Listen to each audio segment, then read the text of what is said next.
નમસ્કાર. સમય સાથે લોકોના શોકે બદલાતા હોય છે.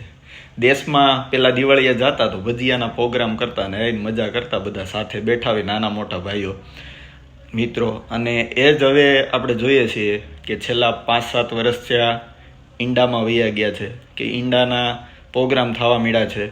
એની સાથે થોડું થોડું લેતા થઈ ગયા છે.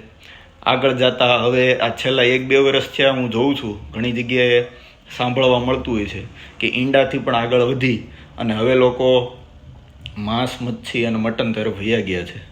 તો એ લોકોને મારે પૂછવાનું કે છે ને, તમે કોઈનો જીવ ખાઓ છો તો એ કોઈનું બાળક છે, તો શું તમારા બાળક સાથે એવું કંઈ થાય તો તમને યોગ્ય લાગશે? પ્રશ્ન કડવો છે, પણ હકીકત એ છે કે શોખ એ બરાબર છે, પણ કોઈનો જીવ લઈ અને શોખ પૂરા કરવા એ માત્ર થોડી મિનિટોના સ્વાદ ખાતર અને એક મજા માણવા ખાતર, તો એ બહુ ગંભીર પ્રશ્ન છે. કારણ કે તમે ખાલી એક માંસ મટનનો ખાઈને ખુશ થાવ છો એટલું નથી. જેવું તમે ખાવ છો ને એવા જ વિચારો તમારા ઉત્પન્ન થાય છે, અને આ વિચારો આ અધોગતિ તરફ લઈ જાય છે. તો આ અધોગતિથી બચવું હોય અને આવનારી પેઢી સારી બનાવવી હોય તો મારી એક રિક્વેસ્ટ છે કે આ વસ્તુથી તમે દૂર રહો. ખાવાની ક્યાં તાણ છે?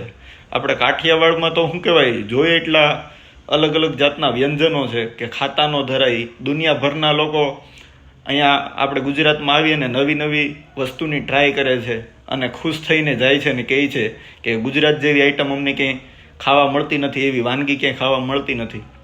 અને આપણે એવું માંસ મટન ખાવું પડે, આવા પ્રોગ્રામ કરવા પડે, આપણે સંસ્કૃતિ લજવાય એવા કામ આપણે કરવા પડે.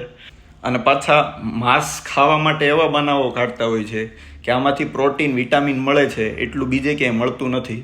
તો એ લોકોને હું જણાવી દઉં કે સૌથી વધારે પ્રોટીન કઠોળમાંથી અને જે અલગ અલગ આપણે ડ્રાય ફ્રૂટ્સ આવે છે એમાંથી મળે છે, નહીં કે માંસ, મટન કે ઈંડામાંથી.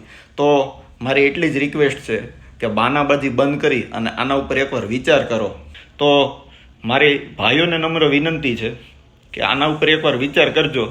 અને બહેનોને એટલું જ કહેવાનું કે તમારા ભાઈઓ, તમારા પતિદેવ અને ખાસ કરીને તમારા છોકરાઓને એકવાર સમજાવજો કે કોઈનો જીવ લઈને ખાવું એ કેટલું યોગ્ય છે. જય હિન્દ, જય ભારત.